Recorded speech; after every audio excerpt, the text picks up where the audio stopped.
Marilla, can I go over to see Diana, just for a minute? Asked Anne, running breathlessly down from the East Gable one February evening.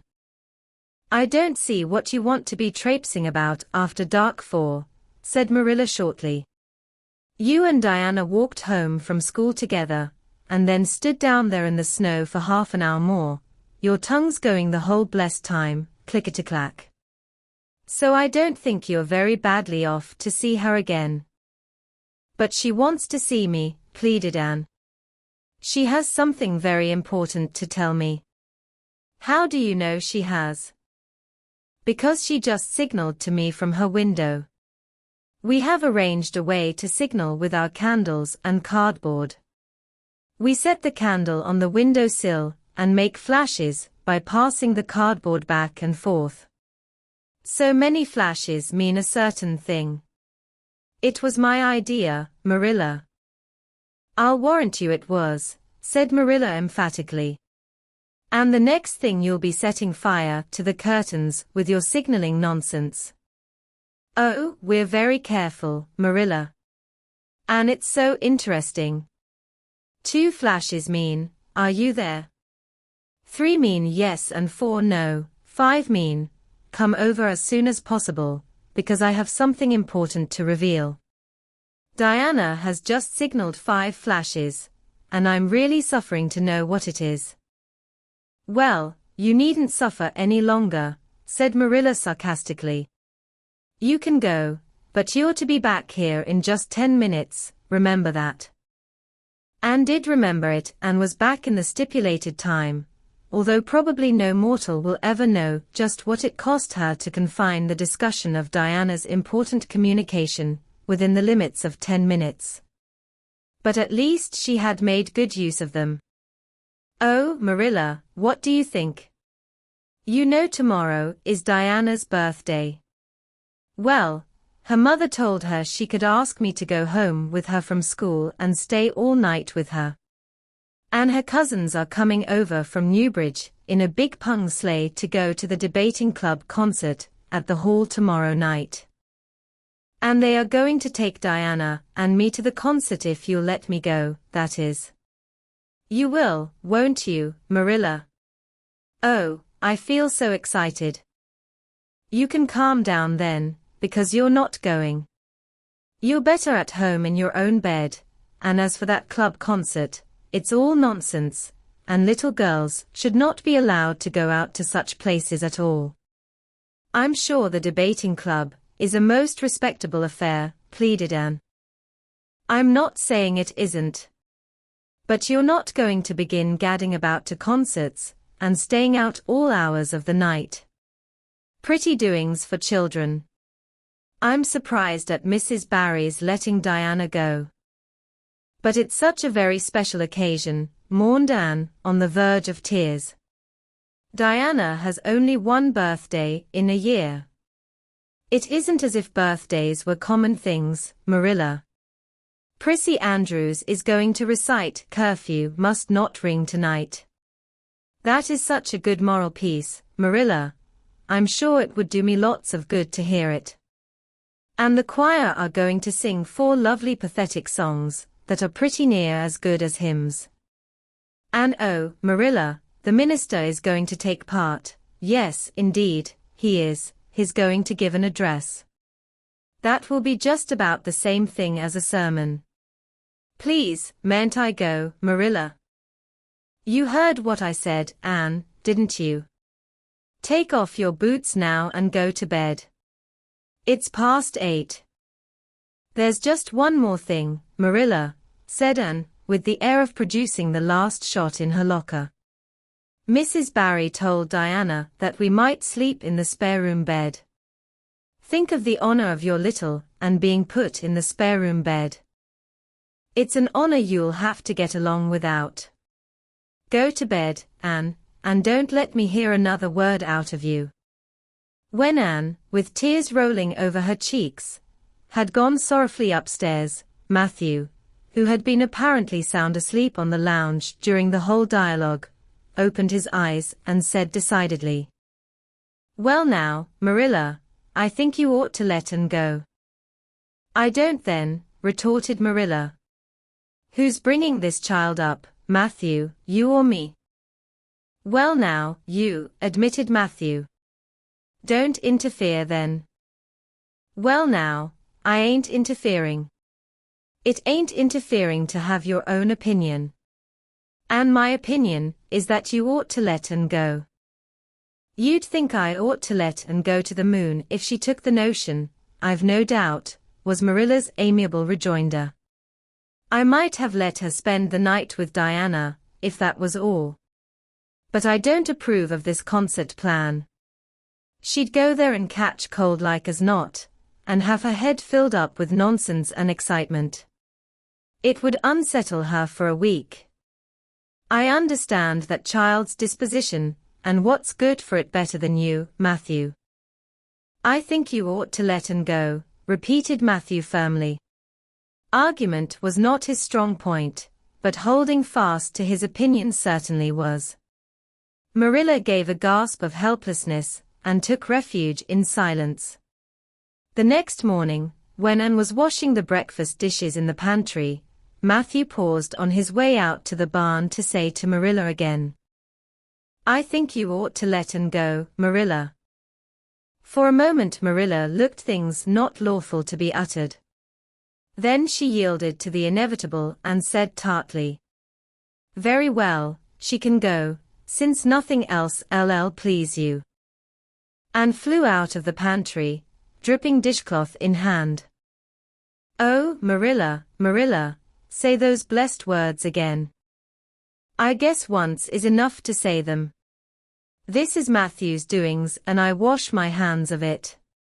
If you catch pneumonia sleeping in a strange bed, or coming out of that hot hall in the middle of the night, don't blame me, blame Matthew. And Shirley, you're dripping greasy water all over the floor. I never saw such a careless child. Oh, I know I'm a great trial to you, Marilla, said Anne repentantly. I make so many mistakes. But then just think of all the mistakes I don't make, although I might. I'll get some sand and scrub up the spots before I go to school. Oh, Marilla, my heart was just set on going to that concert. I never was to a concert in my life, and when the other girls talk about them in school I feel so out of it. You didn't know just how I felt about it, but you see Matthew did. Matthew understands me, and it's so nice to be understood, Marilla. Anne was too excited to do herself justice as to lessons that morning in school. Gilbert Blythe spelled her down in class, and left her clear out of sight in mental arithmetic. Anne's consequent humiliation was less than it might have been, however, in view of the concert and the spare-room bed. She and Diana talked so constantly about it all day that with a stricter teacher than Mr. Phillips' dire disgrace must inevitably have been their portion. Anne felt that she could not have borne it if she had not been going to the concert, for nothing else was discussed that day in school. The Avonlea Debating Club, which met fortnightly all winter, had had several smaller free entertainments, but this was to be a big affair, admission 10 cents, in aid of the library. The Avonlea young people had been practicing for weeks, and all the scholars were especially interested in it by reason of older brothers and sisters who were going to take part. Everybody in school over 9 years of age expected to go, except Carrie Sloane, whose father shared Marilla's opinions about small girls going out to night concerts. Carrie Sloane cried into her grammar all the afternoon and felt that life was not worth living. And the real excitement began with the dismissal of school, and increased therefrom in crescendo, until it reached to a crash of positive ecstasy in the concert itself. They had a perfectly elegant tea, and then came the delicious occupation of dressing in Diana's little room upstairs. Diana did Anne's front hair in the new pompadour style, and untied Diana's bows with the especial knack she possessed, and they experimented with at least half a dozen different ways of arranging their back hair. At last they were ready, cheeks scarlet, and eyes glowing with excitement. True, Anne could not help a little pang when she contrasted her plain black tam and shapeless, tight-sleeved, homemade grey cloth coat with Diana's jaunty fur cap and smart little jacket. But she remembered in time that she had an imagination and could use it. Then Diana's cousins, the Murrays from Newbridge, came. They all crowded into the big pung sleigh, among straw and furry robes.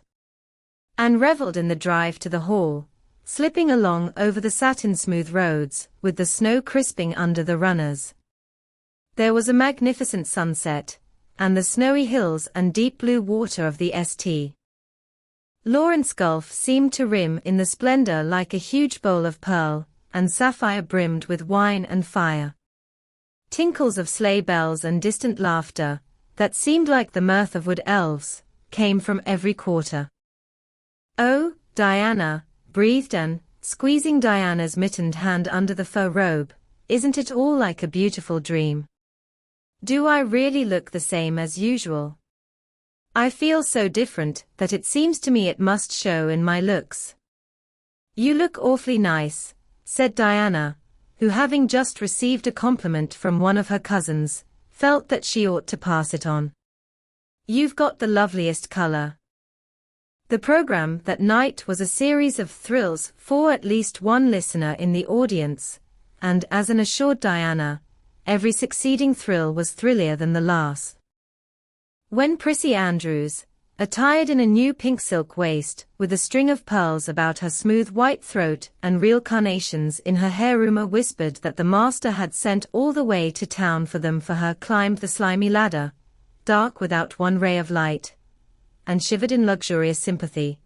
When the choir sang far above the gentle daisies and gazed at the ceiling as if it were frescoed with angels. When Sam Sloane proceeded to explain and illustrate how Sockery set a hen and laughed until people sitting near her laughed too, more out of sympathy with her than with amusement at a selection that was rather threadbare even in Avonlea, and when Mr. Phillips gave Mark Antony's oration over the dead body of Caesar, in the most heart-stirring tones, looking at Prissy Andrews at the end of every sentence, Anne felt that she could rise and mutiny on the spot if but one Roman citizen led the way. Only one number on the program failed to interest her. When Gilbert Blythe recited Bingen on the Rhine, and picked up Rhoda Murray's library book and read it until he had finished, when she sat rigidly stiff and motionless while Diana clapped her hands until they tingled. It was 11 when they got home, sated with dissipation, but with the exceeding sweet pleasure of talking it all over still to come. Everybody seemed asleep and the house was dark and silent. Anne and Diana tiptoed into the parlor, a long narrow room out of which the spare room opened. It was pleasantly warm and dimly lighted by the embers of a fire in the grate. "Let's undress here," said Diana. "It's so nice and warm." "Hasn't it been a delightful time?" sighed Anne rapturously. "It must be splendid to get up and recite there. Do you suppose we will ever be asked to do it, Diana?" "Yes, of course, someday. They're always wanting the big scholars to recite. Gilbert Blythe does often, and he's only 2 years older than us." "Oh, Anne, how could you pretend not to listen to him? When he came to the line, 'There's another, not a sister,' he looked right down at you." "Diana," said Anne with dignity, "you are my bosom friend, but I cannot allow even you to speak to me of that person. Are you ready for bed? Let's run a race and see who'll get to the bed first." The suggestion appealed to Diana. The 2 little white-clad figures flew down the long room, through the spare room door, and bounded on the bed at the same moment. And then something moved beneath them. There was a gasp and a cry, and somebody said in muffled accents, "Merciful goodness." Anne and Diana were never able to tell just how they got off that bed and out of the room. They only knew that after one frantic rush, they found themselves tiptoeing shiveringly upstairs. "Oh, who was it? What was it?" whispered Anne, her teeth chattering with cold and fright. "It was Aunt Josephine," said Diana, gasping with laughter. "Oh, Anne, it was Aunt Josephine, however she came to be there. Oh, and I know she will be furious. It's dreadful, it's really dreadful, but did you ever know anything so funny, Anne?" "Who is your Aunt Josephine?" "She's father's aunt and she lives in Charlottetown. She's awfully old, 70 anyhow, and I don't believe she was ever a little girl. We were expecting her out for a visit, but not so soon. She's awfully prim and proper, and she'll scold dreadfully about this, I know. Well, we'll have to sleep with Minnie May, and you can't think how she kicks." Miss Josephine Barry did not appear at the early breakfast the next morning. Mrs. Barry smiled kindly at the two little girls. "Did you have a good time last night? I tried to stay awake until you came home, for I wanted to tell you Aunt Josephine had come and that you would have to go upstairs after all, but I was so tired I fell asleep. I hope you didn't disturb your aunt, Diana." Diana preserved a discreet silence, but she and Anne exchanged furtive smiles of guilty amusement across the table. Anne hurried home after breakfast, and so remained in blissful ignorance of the disturbance which presently resulted in the Barry household, until the late afternoon, when she went down to Mrs. Lynde's on an errand for Marilla. "So you and Diana nearly frightened poor old Miss Barry to death last night," said Mrs. Lynde severely, but with a twinkle in her eye. "Mrs. Barry was here a few minutes ago on her way to Carmody. She's feeling real worried over it. Old Miss Barry was in a terrible temper when she got up this morning, and Josephine Barry's temper is no joke, I can tell you that. She wouldn't speak to Diana at all." "It wasn't Diana's fault," said Anne contritely. "It was mine. I suggested racing to see who would get into bed first." "I knew it," said Mrs. Lynde, with the exultation of a correct guesser. "I knew that idea came out of your head. Well, it's made a nice lot of trouble, that's what.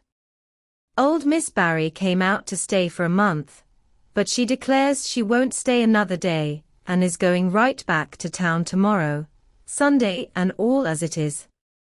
She'd have gone today if they could have taken her. She had promised to pay for a quarter's music lessons for Diana, but now she is determined to do nothing at all for such a tomboy. Oh, I guess they had a lively time of it there this morning. The Barrys must feel cut up. Old Miss Barry is rich and they'd like to keep on the good side of her. Of course, Mrs. Barry didn't say just that to me, but I'm a pretty good judge of human nature, that's what." "I'm such an unlucky girl," mourned Anne. "I'm always getting into scrapes myself, and getting my best friend's people I'd shed my heart's blood for into them too. Can you tell me why it is so, Mrs. Lynde?" "It's because you're too heedless and impulsive, child, that's what. You never stop to think whatever comes into your head to say, or do you say, or do it without a moment's reflection?" "Oh, but that's the best of it," protested Anne. "Something just flashes into your mind, so exciting, and you must out with it. If you stop to think it over you spoil it all. Haven't you never felt that yourself, Mrs. Lynde?"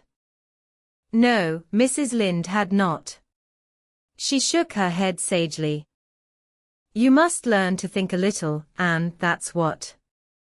The proverb you need to go by is look before you leap, especially into spare room beds." Mrs. Lynde laughed comfortably over her mild joke, but Anne remained pensive. She saw nothing to laugh at in the situation, which to her eyes appeared very serious. When she left Mrs. Lynde's, she took her way across the crusted fields to Orchard Slope. Diana met her at the kitchen door. Your Aunt Josephine was very cross about it, wasn't she? Whispered Anne. Yes, answered Diana, stifling a giggle with an apprehensive glance over her shoulder at the closed sitting-room door. She was fairly dancing with rage, Anne. Oh, how she scolded. She said I was the worst-behaved girl she ever saw, and that my parents ought to be ashamed of the way they had brought me up. She says she won't stay, and I'm sure I don't care. But father and mother do. Why didn't you tell them it was my fault? Demanded Anne. It's likely I'd do such a thing, isn't it? Said Diana with just scorn. I'm no telltale, and Shirley, and anyhow I was just as much to blame as you. Well, I'm going in to tell her myself, said Anne resolutely. Diana stared. And Shirley, you'd never. Why, she'll eat you alive. Don't frighten me any more than I am frightened, implored Anne. I'd rather walk up to a cannon's mouth. But I've got to do it, Diana. It was my fault and I've got to confess. I've had practice in confessing, fortunately. Well, she's in the room, said Diana. You can go in if you want to. I wouldn't dare. And I don't believe you'll do a bit of good. With this encouragement, Anne bearded the lion in its den, that is to say, walked resolutely up to the sitting-room door and knocked faintly. A sharp "come in" followed. Miss Josephine Barry, thin, prim, and rigid, was knitting fiercely by the fire, her wrath quite unappeased and her eyes snapping through her gold-rimmed glasses. She wheeled around in her chair, expecting to see Diana, and beheld a white-faced girl, whose great eyes were brimmed up with a mixture of desperate courage and shrinking terror. Who are you? Demanded Miss Josephine Barry, without ceremony. I'm Anne of Green Gables, said the small visitor tremulously, clasping her hands with her characteristic gesture, and I've come to confess, if you please. Confess what? That it was all my fault about jumping into bed on you last night. I suggested it. Diana would never have thought of such a thing, I am sure. Diana is a very ladylike girl, Miss Barry. So you must see how unjust it is to blame her. Oh, I must, hey. I rather think Diana did her share of the jumping at least. Such carryings on in a respectable house. But we were only in fun, persisted Anne. I think you ought to forgive us, Miss Barry, now that we've apologized. And anyhow, please forgive Diana and let her have her music lessons. Diana's heart is set on her music lessons, Miss Barry, and I know too well what it is to set your heart on a thing and not get it. If you must be cross with anyone, be cross with me. I've been so used in my early days to having people cross at me that I can endure it much better than Diana can. Much of the snap had gone out of the old lady's eyes by this time, and was replaced by a twinkle of amused interest. But she still said severely, I don't think it is any excuse for you that you were only in fun. Little girls never indulged in that kind of fun when I was young. You don't know what it is to be awakened out of a sound sleep, after a long and arduous journey, by two great girls coming bounce down on you. I don't know, but I can imagine, said Anne eagerly. I'm sure it must have been very disturbing. But then, there is our side of it too. Have you any imagination, Miss Barry? If you have, just put yourself in our place. We didn't know there was anybody in that bed, and you nearly scared us to death. It was simply awful the way we felt. And then we couldn't sleep in the spare room after being promised. I suppose you are used to sleeping in spare rooms. But just imagine what you would feel like if you were a little orphan girl, who had never had such an honor. All the snap had gone by this time. Miss Barry actually laughed, a sound which caused Diana, waiting in speechless anxiety in the kitchen outside, to give a great gasp of relief. "I'm afraid my imagination is a little rusty, it's so long since I used it," she said. "I dare say your claim to sympathy is just as strong as mine. It all depends on the way we look at it. Sit down here and tell me about yourself." "I am very sorry I can't," said Anne firmly. "I would like to, because you seem like an interesting lady, and you might even be a kindred spirit, although you don't look very much like it.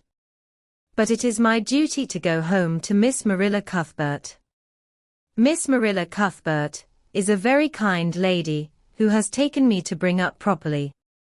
She is doing her best, but it is very discouraging work. You must not blame her because I jumped on the bed. But before I go, I do wish you would tell me if you will forgive Diana, and stay just as long as you meant to in Avonlea. I think perhaps I will if you will come over and talk to me occasionally," said Miss Barry.